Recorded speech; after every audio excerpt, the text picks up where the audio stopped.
نحمدہ ونصلی علی رسولہ الکریم اما بعد فاعوذ باللہ من الشیطان الرجیم بسم اللہ الرحمن الرحیم رب اشرح لی صدری ویسر لی امری واحلل عقدۃ من لسانی یفقہوا قولی۔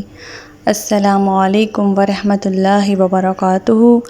صراط مستقیم میں آپ سب کو خوش آمدید۔ پچھلے سبق میں ہم نے پڑھا تھا کہ اللہ تعالیٰ فرماتے ہیں کہ قرآن اللہ کی کتاب ہے اور اس قرآن کی آیات وہ ہیں جو اپنے احکام واضح طور پر بیان کرنے والی ہیں۔ ایک وقت آئے گا جب کافر یہ آرزو کریں گے کہ کاش وہ مسلمان ہوتے۔ آپ انہیں ان کے حال پر چھوڑ دیجیے۔ نبی پاک صلی اللہ علیہ وسلم سے مخاطب ہوتے ہوئے اللہ تعالیٰ فرما رہے ہیں کہ یہ مزے اڑا لیں، لمبی چوڑی امیدیں باندھ لیں اور کچھ کھا پی لیں اور وہ امیدیں انہیں غافل کیے رکھیں، پھر جلد ہی انہیں سب کچھ معلوم ہو جائے گا۔ اللہ تعالیٰ فرماتے ہیں کہ ہم نے جس بستی کو بھی ہلاک کیا ہے تو اس کے لیے ایک مقررہ مدت لکھی ہوئی تھی۔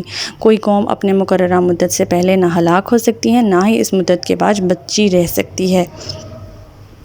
ہمارا آج کا سبق آیت نمبر 6 سے لے کر آیت نمبر 10 تک ہے، تو آج کا سبق شروع کرتے ہیں۔ بسم اللہ الرحمن الرحیم۔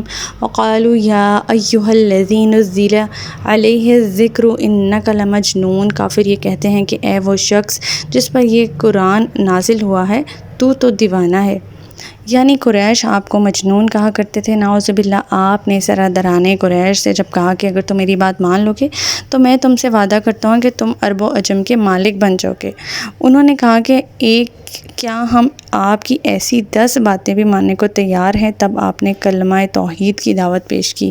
اس پر یہ قریشی جو ہیں وہ تلملا اٹھ کہنے لگے یہ پیغمبر اور اس کے چند ساتھی عجیب دیوانگی میں پڑے ہوئے ہیں، انہیں کھانے کو ملتا نہیں ہے، مشکلات میں گھرے ہوئے ہیں اور کیسے کثرت جیسی طاقتوں کو فتح کرنے کے خواب دیکھ رہے ہیں۔ یہ دیوانگی نہیں، جنون نہیں تو اور کیا ہے؟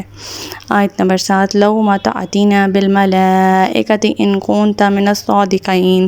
اگر تو سچا ہے تو پھر ہمارے پاس فرشتے کیوں نہیں لے آتا؟ یہ وہی بات جو قرآن پاک میں بے شمار مقام پر درج ہے کہ وہ کہتے تھے کہ ہم تمہیں نبی کیسے مان لیں، جب تک کہ تمہارے پاس ہم فرشتے نہ دیکھ لیں گے ہم تمہاری نبوت کا اعتراف نہیں کریں گے۔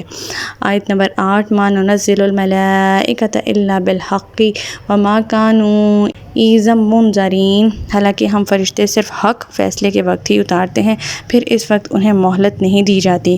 اللہ تعالیٰ یہاں فرما رہے ہیں کہ ہم فرشتے نہ تو تماشا دکھانے کے لیے اتارتے ہیں، نہ اس لیے اتارتے ہیں کہ وہ لوگوں کو ایمان لانے پر مجبور کرتے ہیں، بلکہ فرشتے تو مجرموں پر قہر الہی بن کر آتے ہیں۔ جیسے کہ غزوہ بدر میں ہم نے پڑھا تھا کہ اللہ تعالیٰ نے فرمایا کہ فرشتے ان کی جانیں نکال رہے تھے اور ان کے پیٹھوں پر مار رہے تھے اور کہہ رہے تھے کہ اب عذاب کا مزہ چکھو، یعنی کہ فرشتے جو ہیں وہ تمہارے اوپر عذاب مسلط کرنے کے وقت ہی آئیں گے، اس سے پہلے نہیں آ سکتے، یہ فرما رہے ہیں اللہ تعالیٰ۔ اب اس کے بعد ہم پڑھتے ہیں آیت نمبر 9۔